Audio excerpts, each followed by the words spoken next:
Guys আসসালামু আলাইকুম নমস্কার সকলে কেমন আছো আশা করছি আমাদের ব্লগ যে যেখান থেকে দেখছো সবাই খুব ভালো আছো সুস্থ আছো। গত 2-3 দিন ভিডিও দিতে পারিনি মানে কোনো ব্লগ ছাড়িনি, তো আজকে মনে হলো যে না ব্লগ একটা রেডি করি তোমাদের জন্য। তো আজকে দেখো আজকে রেসিপি হচ্ছে আর দুজনেই আছি, পিছনে আছেও।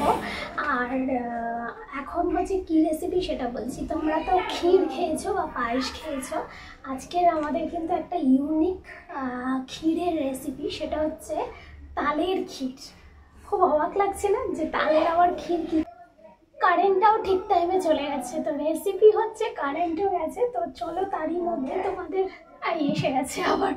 তো যাই হোক, তালের ক্ষীরটা করার জন্য কি কি করেছি। আর আমি কিন্তু এখানে ক্ষীর কিন্তু কোনো গোবিন্দভোগ চাল দিয়ে না, এটা একদম বাসমতি রাইস দিয়ে হচ্ছে।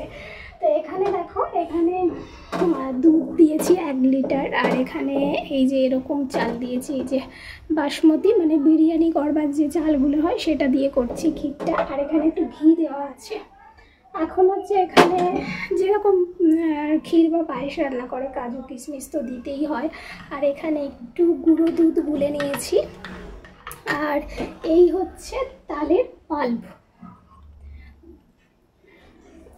নর্মালি এটা কি বলবো আর সকলে গোবিন্দভোগের প্লেন পায়েস করে খায় বা কিছু। আমরা আজকে আর কি নূতনভাবে একটু করে খেতে চাইছি বা যাচ্ছি আর কি। তো সেটা হলো তালের মরশুমে তালের পায়েস।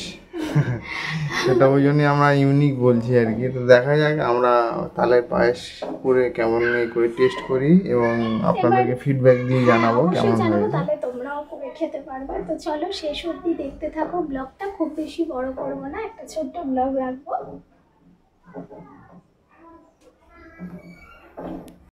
দেখো বন্ধুরা, তালের ক্ষীর কিন্তু পুরোপুরি রেডি।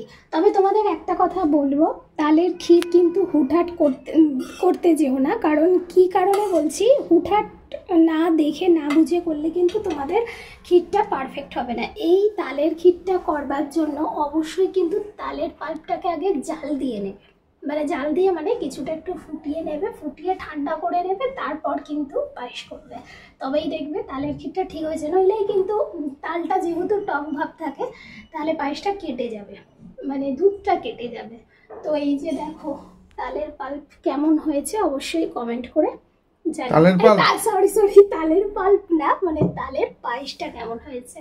মানে যেহেতু পাল্প পাল্প বলছি সেহেতু মাথা মানে ঘুরছে, কিন্তু মানে এটা স্মেলটাও দারুণ আসছে, মানে পুরো ঘর ভর্তি যেন তাল তাল স্মেল হয়ে গেছে।